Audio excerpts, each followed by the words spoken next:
Breaking news po. Grabe mga kababayan. Masamang balita po ito.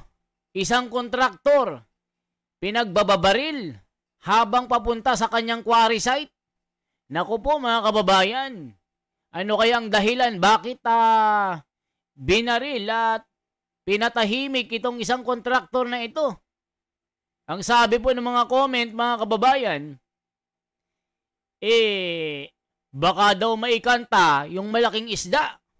Baka malaman nila kung sino ang nasa likod ng mga pangungulimbat na ito. 'Di ba mga kababayan, viral ngayon ang mga korupsyon sa mga kontraktor na ito. Na sila po lagi ang nakakakuha ng bidding ng project ng DPWH at dito po sila nagkakapera. At laging may kumpas si bossing, yung mga direktor, district engineer, at mga malalaking tao na politiko. Kaya ito mga kababayan, ito ang tanong. Bakit kaya pinatumba at inambush itong kontraktor na ito? Panoorin natin mga kababayan.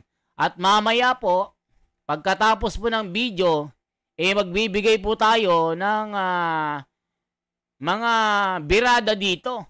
Grabe na pong nangyayaring ito mga kababayan. Tila ayaw malaman yung bossing na pinaka-mastermind. Ang lupit. Nakaka-gimbal po ito na gumulat po sa Senado.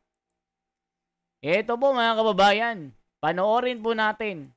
Nagtamo ng tama ng bala sa iba't ibang bahagi ng katawan ang isang lalaking kontraktor matapos pagbabarilin bandang alas 7 ng umaga nitong Miyerkules, Agosto 27 sa National Highway ng Santa Catalina, Negros Oriental. Ang biktima ay isang 58 anyos na residente ng nasabing bayan. Sa inisyal na investigasyon ng pulisya, sakay ang biktima sa kanyang motorsiklo at papunta sana sa kanyang quarry site sa Barangay San Francisco. Pagdating sa lugar ng krimen, 3 beses siyang binaril sa likuran ng sospek na lulan din ng motorsiklo. Na-recover sa crime scene ang isang fired cartridge case ng kalibre 45 na baril. Stable na ang kalagayan ng biktima sa ospital. Patuloy ang investigasyon ng mga otoridad.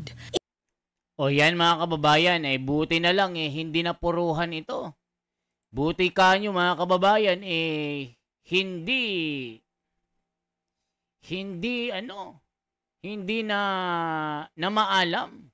Hindi po namatay itong kontraktor na ito.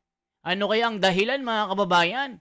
Ito ba yung issue sa flood control? Ano bang mga comment?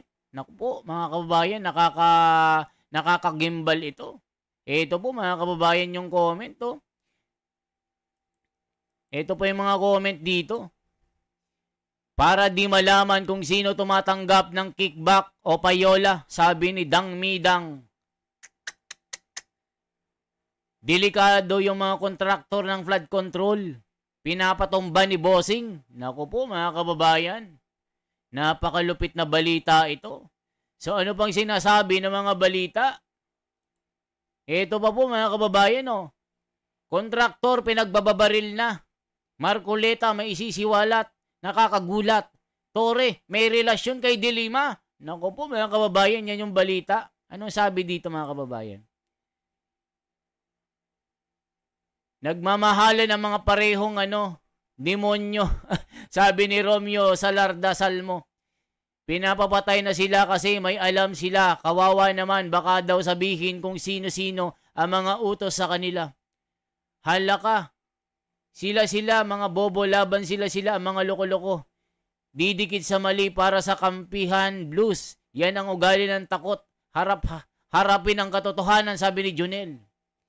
Di bagay, all in the Philippines, mga kaganapan dito sa gobyerno.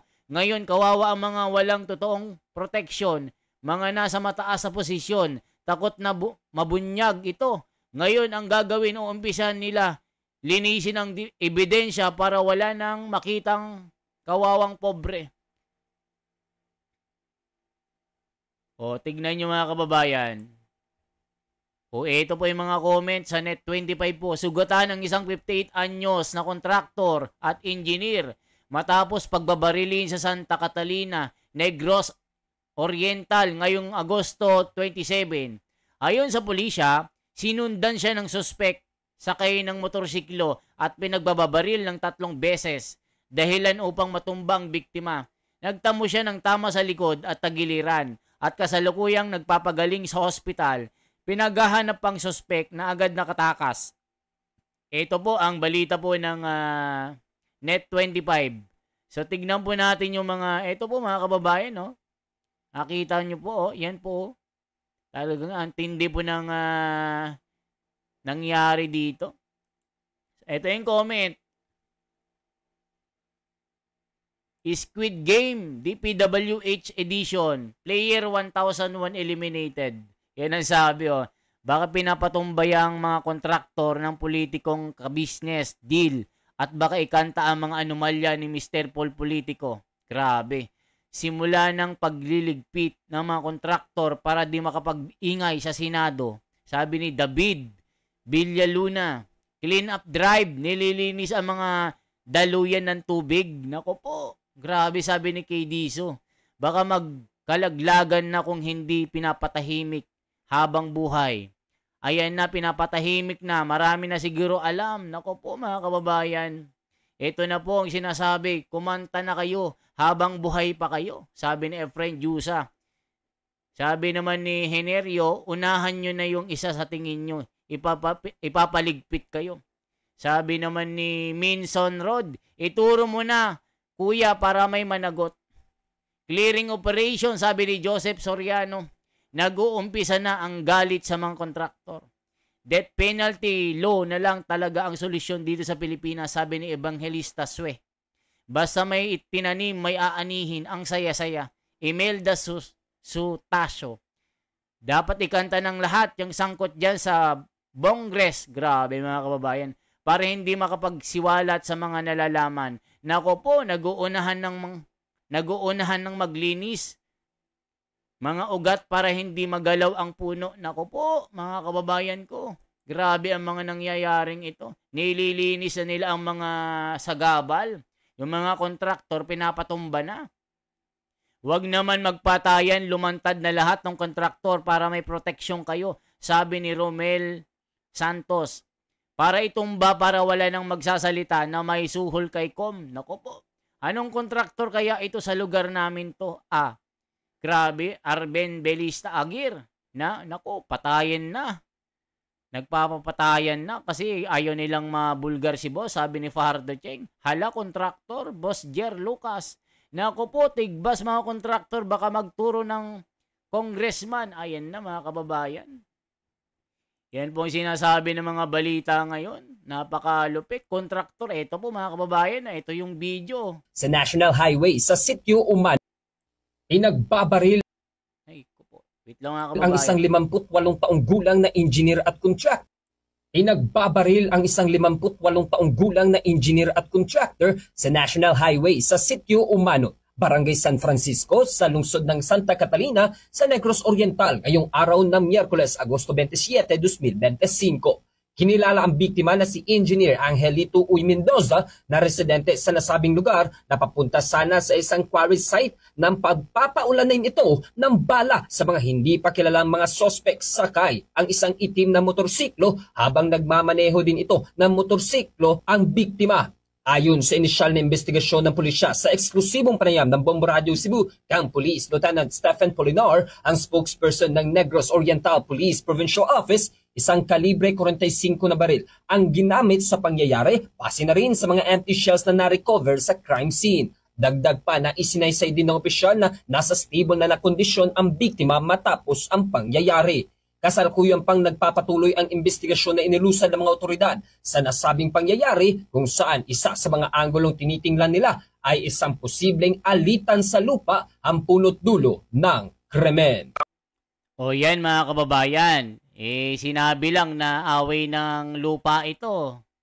Pero ang dahilan, flood control ito mga kababayan. Ano sa tingin nyo?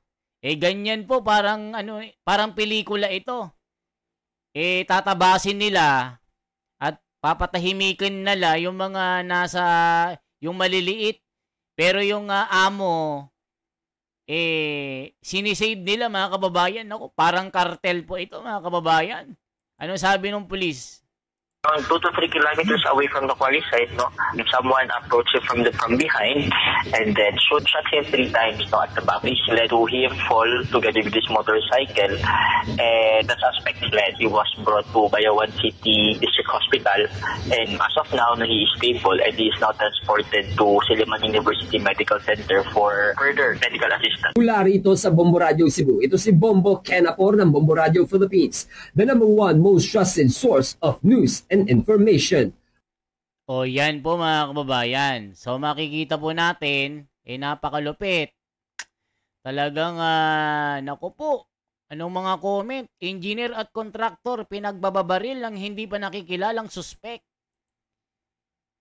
Isang 58 anyos na engineer at contractor ang binaril habang sakay ng kanyang motorsiklo sa Santa Catalina, Negros Oriental, nitong Miyerkules ng umaga, August 27, sinabi ni Police Lieutenant Stephen Polinar, tagapagsalita ng Negros Oriental Provincial Police Office, na nasa stable ng kondisyon na ngayon sa ospital ang biktima matapos pagbabarilin ng 3 beses ng gunman na patuloy na tinutugi sa mga otoridad. Kabilang sa mga sugat na natamo ng biktima ay mga sugat sa likod at tagiliran. Batay sa investigasyon ng pulisya, patungo ang biktima sa quarry site na kanyang pinamamahalaan sa Barangay San Francisco nang sundan siya ng suspect na sakay din ng motorsiklo at nagpaputok. Grabe mga kababayan, anong sabi ng comment? Wala na, baka related yan sa flood control. Sabi ni Maris Sinarilos, kaya nga bakit nila papatayin ng contractor, di ba?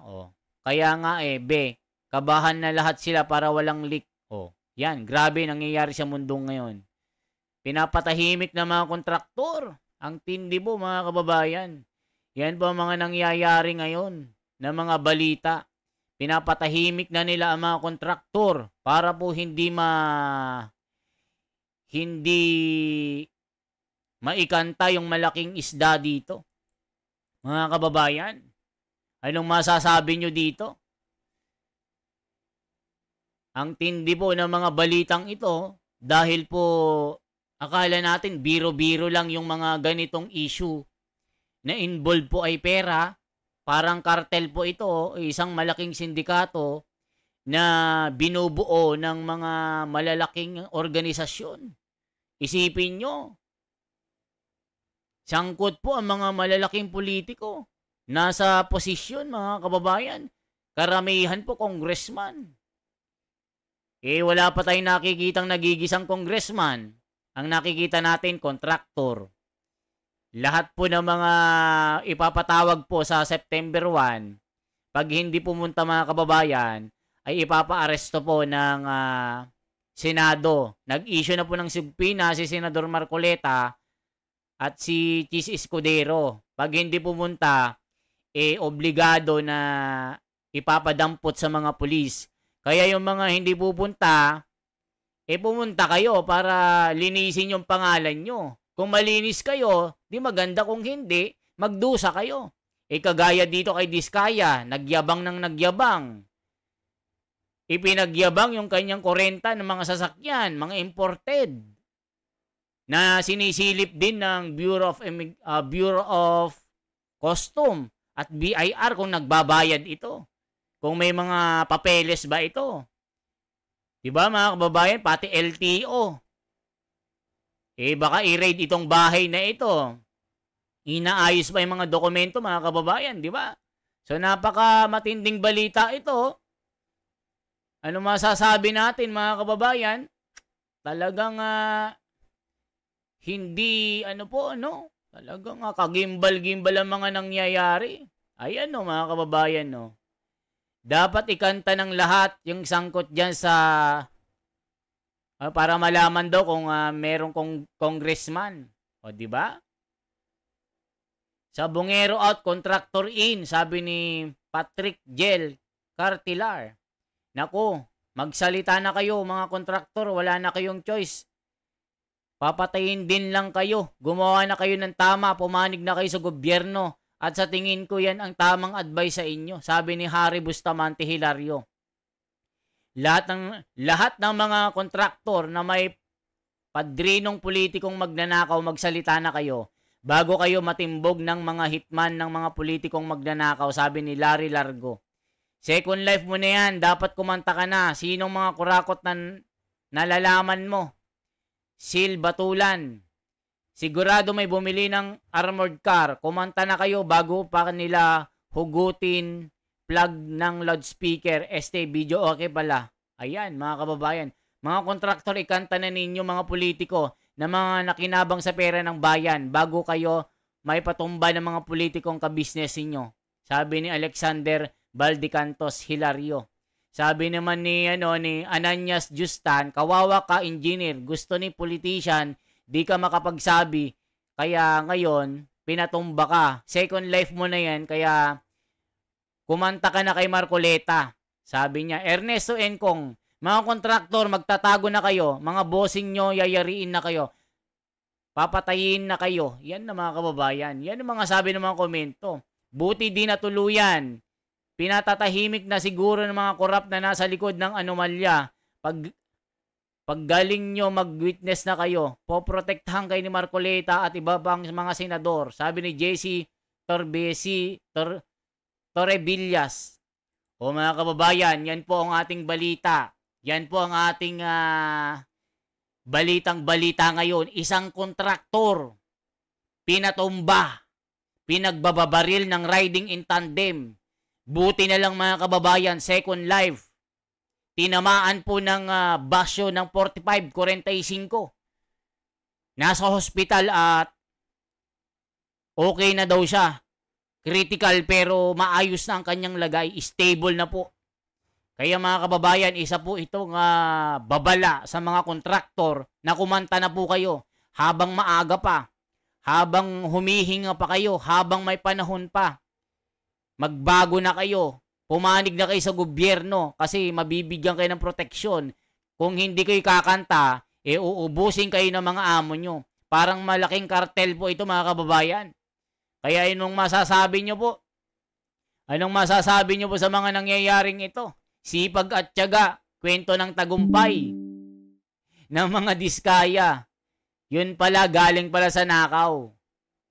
Mga kababayan, once again, ako si The Wonders Philippines. Isang like, isang share po, at isang subscribe. Ipakalat po natin at ishare po natin itong bidyong ito.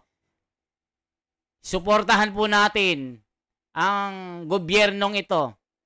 Itong ginagawa ni Senador Marcoleta at ang kanyang grupo.